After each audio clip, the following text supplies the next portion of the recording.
Hey everybody, welcome to Board Game Heaven.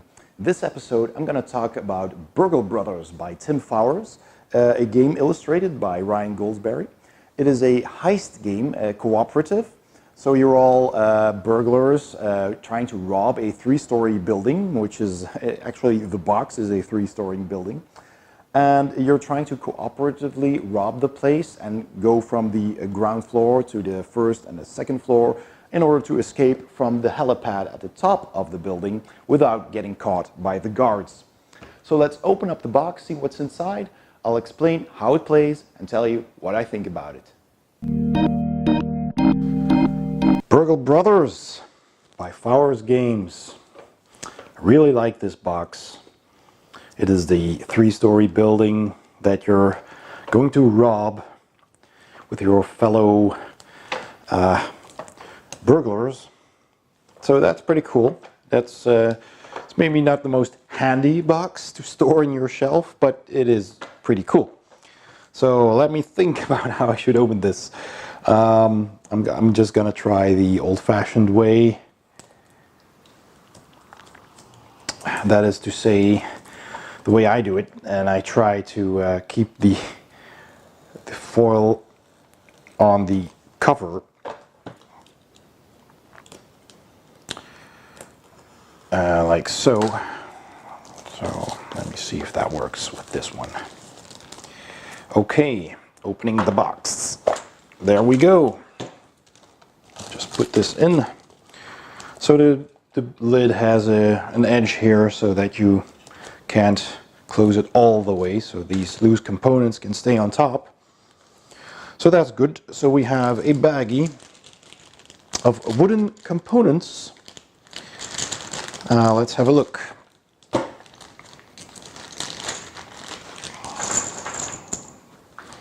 All right, nice wooden components.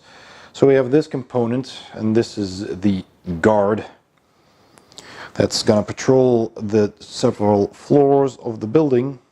We have these wooden sticks that are the walls, and we have all these different colors player pieces, and those are all the different burglars that we have, and they're all different. They have different colors and shapes, so that's easy to tell them apart. And the game comes with these sticker sheets, and you can stick those on the back and the front of those tokens, so you all have your unique artwork. So that's pretty cool as well. There's a set of nice shiny translucent dice. So we have orange and green ones. Okay, cool. Then in the box, these tokens, 3 token sheets of relatively thick cardboard with all these different tokens to indicate all kinds of stuff in the game. There is a booklet, the usual suspects here, so that's pretty cool.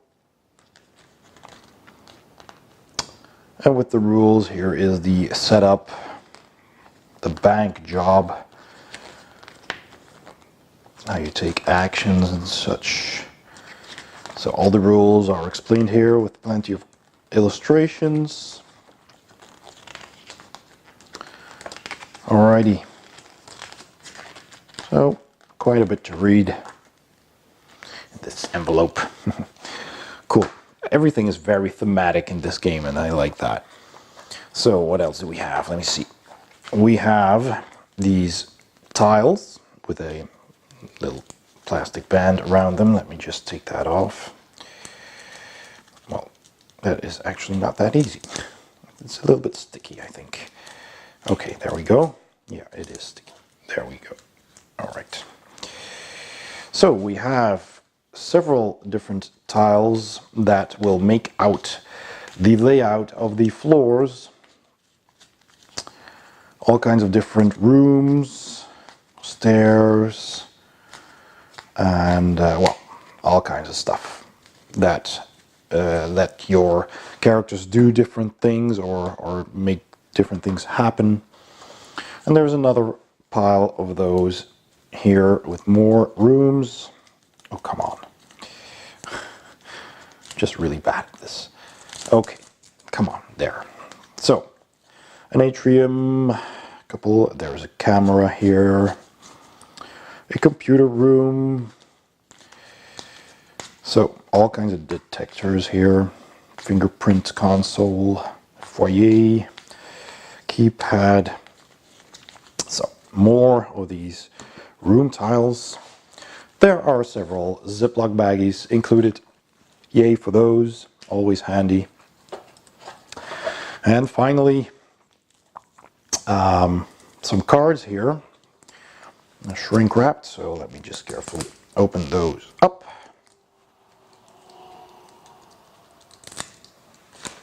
There we go. All right, so we have a player aid here with your turn and a reference card here. I'm hoping it will focus, so let me try that again. There we go. The player aid. There's 4 of those, 1 for each player, and there's all these cards. So there's cards with the guard on it, and it will tell you where the guard is headed. So with a grid. There's these purple cards with the burglar mask on it. So stuff that you can do. There's these tool cards that'll supposedly help you. And these treasure cards, well, there's a gem on them, so yeah, all kinds of valuable stuff that you want to steal. And these are the cards for all the players. And they're two-sided, so they all have a variant, so they're a regular version and this, advanced skill. So yeah, so you can choose any of the 9 and then double-sided, so you've got 18 different burglars that you can use. And here is a list of components and tokens that you get with the game. Alright, so that's everything that's in the box. It's quite much for such a small box. Let's go to the rules. The setup for Burgle Brothers is as follows. You have this big stack of room tiles, and you set aside the 3 stairs tiles, which are these. They have stairs on them. And 3 safe tiles. These are the safes you need to crack. So there's one on each floor, so that's why you set these apart. And you take all of these and you shuffle them and you divide them into 3 equal stacks of 14 tiles. And all these tiles are all kinds of different rooms and they do different things. So for example, here you've got a laser room which takes 2 actions to enter because you have to move carefully, or else you trigger the alarm. And sometimes you want to trigger an alarm, so you can just walk into this and set off the alarm. Here is a motion sensor, so you have to stop there or the alarm will trigger. There's a couple of those. There's a foyer, and if you're in there you can be seen from adjacent tiles because it's a big open space. There's a keypad that you can't enter, so you need to roll a die, and on a 6 you can enter it. There's different ones. There's a walkway that if you don't look what it is first, because you're going to be flipping over these tiles, you fall down one floor. There's a detector. If you've got anything metal like tool or loot, you trigger the alarm again. And there's more of those. So there's also a fingerprint room here. Trigger an alarm on entering. So all kinds of different hazardous rooms that you will need to navigate in order to find the safe, crack the safe, and then find the stairs and head up 1 floor. And after you've found all 3 safes and opened them and looted them, and you have found the stairs. You go up 1 floor, and the last floor leads you to the roof where the helicopter waits, and you can all escape. So that's basically what you do. You shuffle these and you divide them, and you put out the 3 floors, which I will show you in a second. The game also has these handy player, though there's a components card here, so you know what's in the game, but there's also these player aids, because you've got one side that says all the different rooms that you can encounter and how many there are, and on the other side it tells you how a turn works. All right, so there's another cards here. You've got these red guard patrol cards, and there's a stack for each floor. So you've got these with the 3 on it, which are for the 3rd floor. You shuffle those and you set them aside. There's cards for the 2nd floor, and there are cards for the 1st floor that you also shuffle, and they determine where the guard will head. And you have these 3 guard meeples, so 1 for each floor, and that is going to be put on the gaming area, and it will move around. You've got dice to indicate the guard's movement, and you've got dice that you will need to crack the code for the safe. And I'll explain all of that later during gameplay. So you've got 3 more decks here. You've got your loot deck. So this is actually the events deck, I'm sorry. These are events that happen, and sometimes you have to draw one of these cards, and good or bad stuff can happen. So you shuffle those, set them aside. You've got these tools that will always help you, and you shuffle those as well, set them aside. And finally there's the loot cards. These are the cards that are in the safe, and you shuffle those as well, and they are loot, but they all have some kind of they burden you basically. So most of these are negative. They have negative effects on the person that is carrying the loot. So you shuffle all of those and you set them aside. You have these sticks that will be the walls between the rooms, which I will show you in a second. And you've got all these tokens that you sort out and set aside, and they will help you during the game. There's also a mini expansion here called Lost Visual. It's in the base game, and you can shuffle these into your guard patrol cards, and they will say that if you draw this, then the guard loses all movement and is removed from the board, so you lose visual with the guard basically. And then the next turn you turn over a card to determine where he enters the floor again, and then another card to determine where he's going. So he can just pop up anywhere. So this is for making it a bit more challenging. All right, then all players pick one of these burglars, so you can pick them at random. The rules say random, but you can also just choose. I like to choose, and they have a regular side and an advanced side, which is also for advanced players. So you can pick your corresponding little burglar meeple with a sticker on it that you have to sticker yourself. And well, there's a couple of other tokens that you're going to use here. So let's set up the game. So there I've set up the game, the 3 floors, first, second and third floor, in a 4x4 grid, and I shuffled in the stairs and the vault tiles, so I don't know where they are. I've also checked my rule book for the bank job, which tells you how to set up the walls. There's a set space where you put them, but you can also do it randomly, but the rules suggest you do it like this. There's also a more easy training beginners game, which is only 2 floors and is set up like this. So you can do however you want that. So next we're going to break in. We've all selected our characters, we've got our character cards, we've got 3 stealth tokens each. We've shuffled the guard decks, and this is the first, second and third floor guard decks with their meeple. So what we do first is we turn over the first guard card. So it starts in B3, so that's over here. And then we decide where we want to break in. So let's say if the guard's here, he's gonna move 2 on the first floor initially. So maybe we want to be out of sight of his range. So 2 steps, maybe even 4 steps. So maybe that corner is a good idea. So then we just simply, we flip over that tile and we go in there. Now this happens to be a card where you can't enter unless you roll a 6, but for your first entry point that can be ignored. So just ignore any of that. If there's a laser, it doesn't go off, you know, it's neutral tile, but the next time you enter it, it does function the way it should.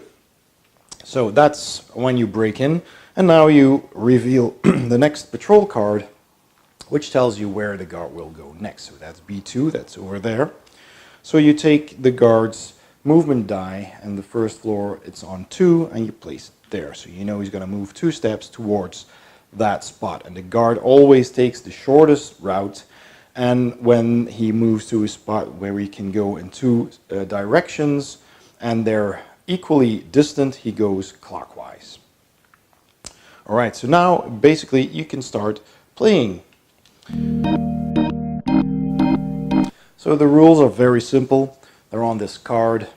On your turn, you've got 5 different actions, and you can use up to 4. And you can use a similar action multiple times. And it is move, that's simply move 1 space away, so from one tile to another. You can peek, which means you flip over an adjacent tile, but not through walls. So if we're here, we can flip over these 2. If I'm here, I can flip over that one, not that one, and so forth. You can hack a computer. I'll explain that in a bit. You can add a die to the safe, and you can roll the dice on the safe, which I will also explain. If you've taken 2 or less actions on your turn, you have to draw an event card, and they can be good or bad. And then after you've done all that, you move the guard on your floor. So that's it really. So let's say I'm the rook, and I'm gonna use, well, I can use 4 actions. My first action is to peek into this room. Now that is a laser room, so I need to spend 2 actions to enter that. So I could go in there and then use my last action to peek at that one. But the guard's coming that way, so I want to be out of his way. So I'm going to peek at this room as well. Now this is a camera. The camera tiles say if a guard is on any camera tile, and you are as well, you trigger an alarm, because there are multiple of these in the game. As you can see on the player aid, there are 4 camera tiles, and it doesn't matter on which floor you are on. If you're at the 3rd floor and you've revealed lots of rooms on the other 2 floors, and you're on the camera tile over there, and for some reason the guard on the bottom floor, because one of you is still lagging behind, enters that, he can see you as well, and he triggers the alarm. Right, so that was my second action. My third action is to move there, and my fourth action is to flip this tile over as well, to peek. So this one says trigger alarm on entering, so that's pretty bad. So if we enter that one, the alarm goes and the guard will instantly go that way first, because we will put an alarm token. Just grab one on that card, indicating that this is the priority. And then the guard will move there with 1 extra speed, and afterwards you draw a new patrol card for him to move to. So now I've used my actions, all 4 of them. Then I don't have to draw an event card, and then I move the guard. So it moves 1, 2 steps. Now the second player over there, the juicer, it's her turn. So she's gonna move in here. That's first action. Oops. And then for the second action, well, she wants to go there, but then the guard will come along. So that's difficult. So maybe I don't want to do that. Maybe I want to go here over instead. So that's 2 actions. Third action is to peek, which is the foyer. So if I end here and the guard ends here, he will be able to see me. So that's, but now I can't go back. So I've got 1 action left. But if I want to enter there, I have to roll a 6. So I could attempt it. I still have an action left. So I take a die and I roll it. So that's a 4. I don't manage to enter. But I add a die each roll. So I have to remember that if I want to enter there, I can roll another die. So I'll just leave that over there. Now the guard moves 2 spaces. So this is the first. Then he goes somewhere else. So I flip another card and it tells me the guard is going to A4, which is very handy for us. So he's going to move there, and he's got 1 movement left, so he's going to head back. Which means that now the other players can go there. So now the third player, who is the spotter, can move 2 actions into this tile, a third action, and with the 4th action he can flip over this tile. And look there, it's the safe, hooray! So now we need to go and crack that, and the guard moves 1, 2 spots. Now it's the hacker's turn, so he's going to move as well. So that's 1, 2, 3, 4. Now he's on the safe. So he's got no actions left. So the guard is going to go here and here.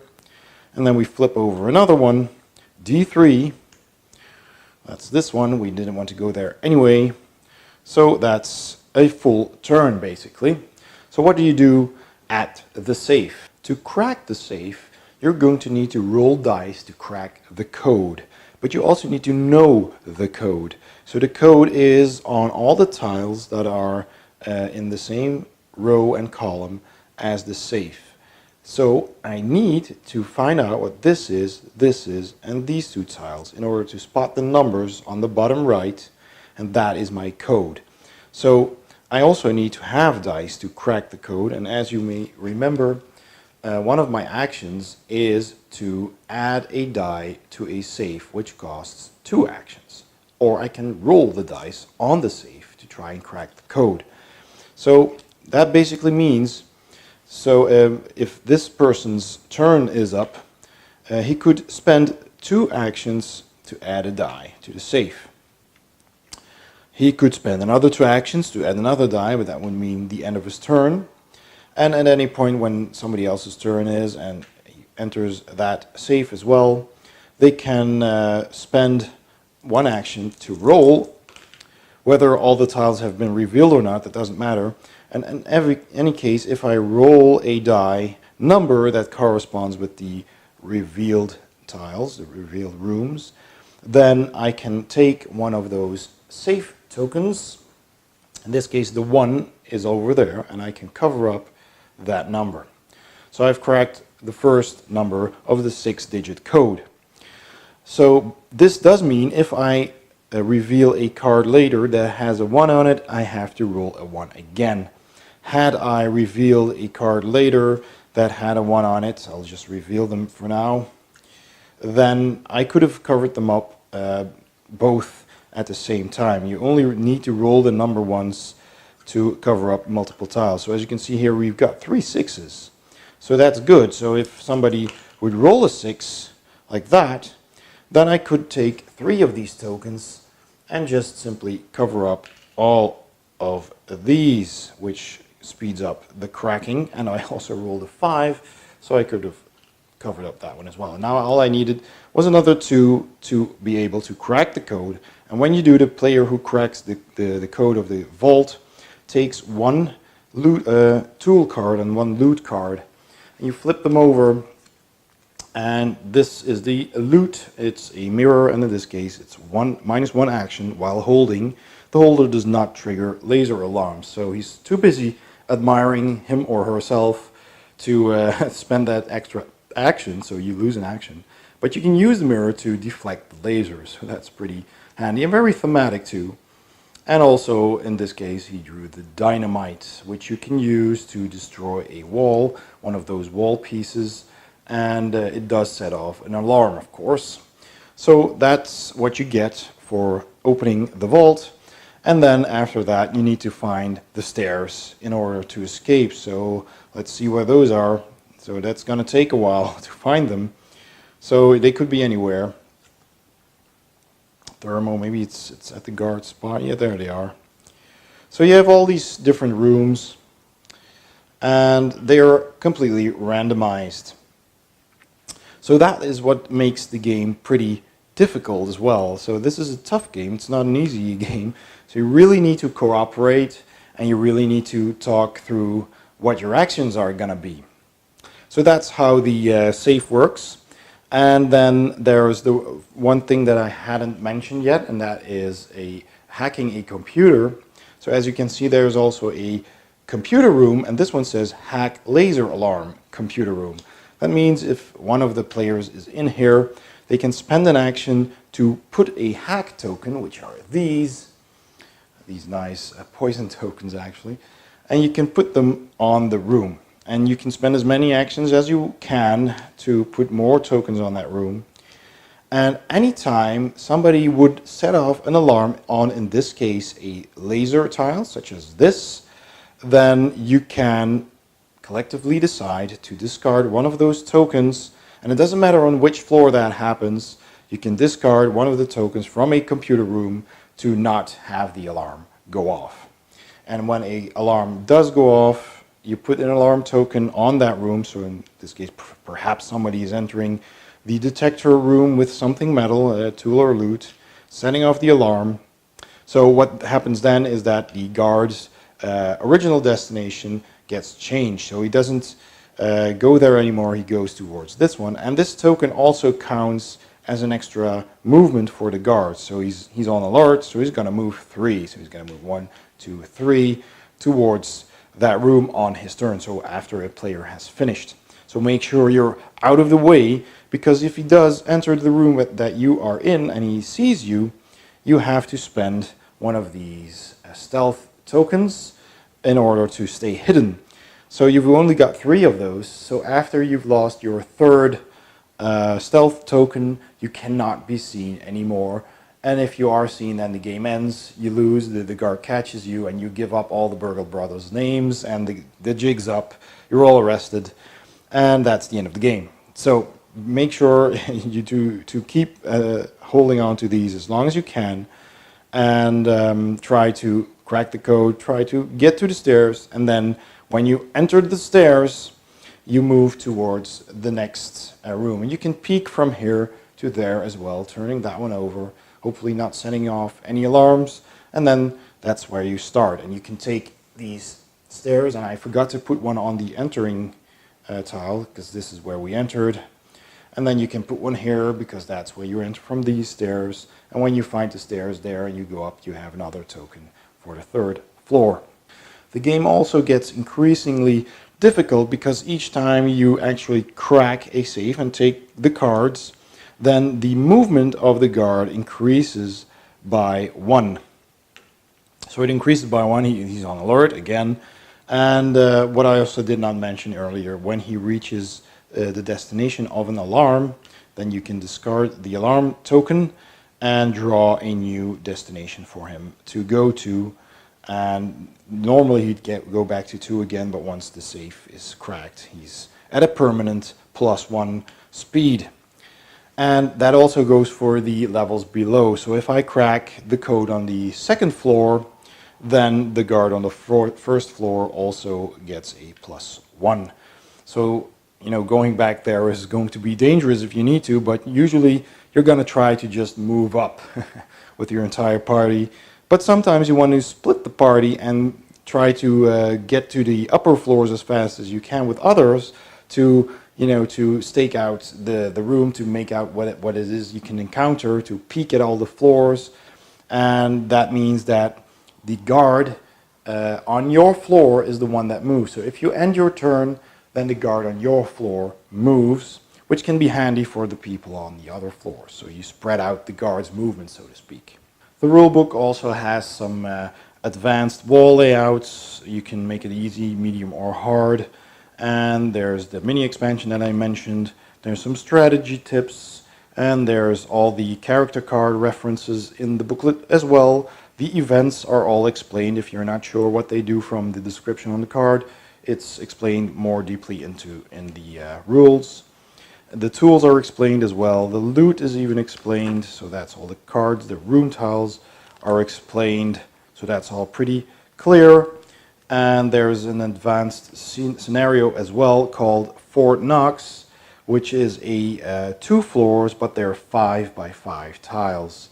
So that's a very difficult one to play as well. And that is how you play Burgle Brothers. So my final thoughts on Burgle Brothers. Well, first of all, I really like the theme. I just love the heist job idea, you know, when you're entering the building and you have to loot all the vaults on the floors, and the guards patrolling, and it's really tough to decide where am I going to go. I have to stay out of the view of the guard, and some of these rooms are really tough. I mean, this one just sets off the alarm when you enter it, so you really don't want to enter it, and some of these are hard to enter. You need to roll a 6. And there's spots where you can be spotted from the adjacent rooms as well, like the foyer. And, well, there's just so much going on, so you really need to discuss with your other players. And I do think that with less players, it gets easier because the guard moves after every player. So if you're playing with 4 players, you have to wait 3 turns to move again. And that can mean that the guard has had so many movements that he's spotted you and you can do anything about it. So that's why I really like the rook in a 3 or 4 player game, because he may spend an action to move another player.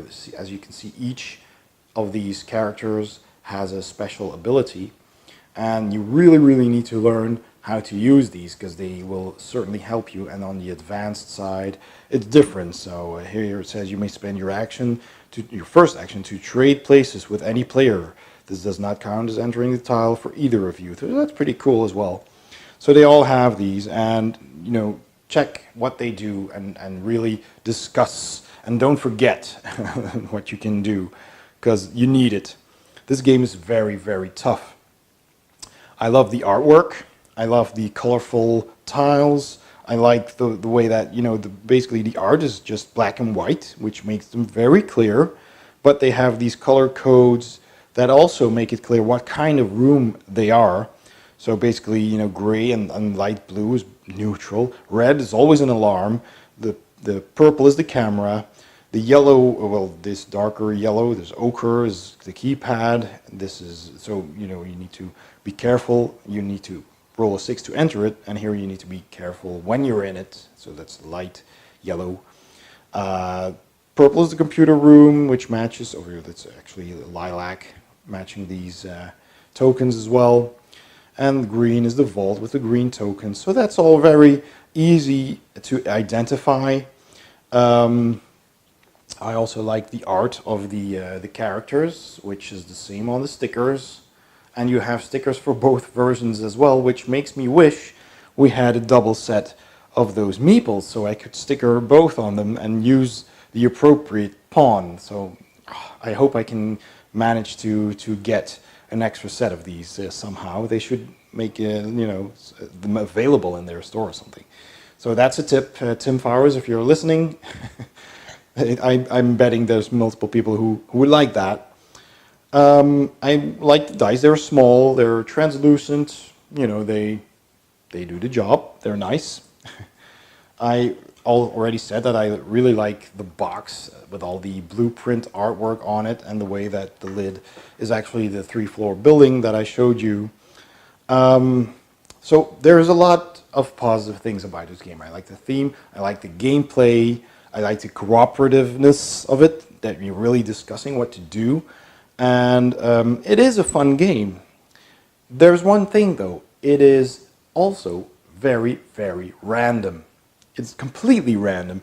I mean, the setup of all the tiles is random. You can have the bad luck that you can shuffle in all the computer rooms on one floor, or all the fingerprint rooms on one floor, or just put them next to each other so you basically block a passage. And especially when you're using these walls randomly, you could make it easy for yourself by leaving lots of spots open, but you can also make it harder by making dead ends. That's up to you. So that's something you can manipulate, but the tiles are completely random. The movement of the guard is completely random. The stuff you draw is completely random, and the event cards are also random. Some can help you and some don't. So that's always a gamble. And all of that combined makes it so, yeah, well, there's not a lot of stuff you can do about it. You know, you can play strategically and you can talk with the others and discuss what to do, but it only goes so far. At some point, you're gonna play a game that just ends on the first floor. That's gonna happen. Maybe it's gonna happen a lot. You may also get lucky and just breeze through the first floor and get stuck on the second floor, because it's the randomness that makes this game so hard. And you're gonna have to be able to live that. If you can't handle that, if you really don't like the fact that a game is so incredibly random, then you're not gonna like this game.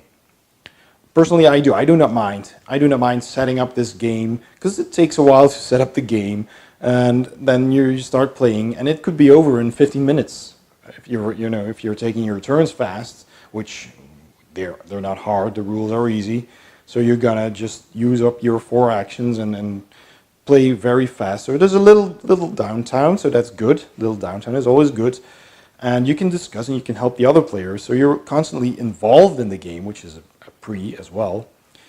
But yeah, you're gonna have to, be comfortable with the randomness. But having said that, that is really the only negative thing, not per se negative for some, that I can think of. If you're okay with that, I highly recommend Burgle Brothers. This would get a big 2 thumbs up from me if it weren't for the randomness. It's just not for everybody, which also means that in my gaming group, some people just don't want to play this. Others would love to play it, so it gets 1.5 thumb up, I guess. So that's Burgle Brothers by Tim Fowers Games. So that was Burgle Brothers by Tim Fowers. Thanks for watching. I hope you enjoyed the video. Please subscribe and see you next time on Board Game Heaven.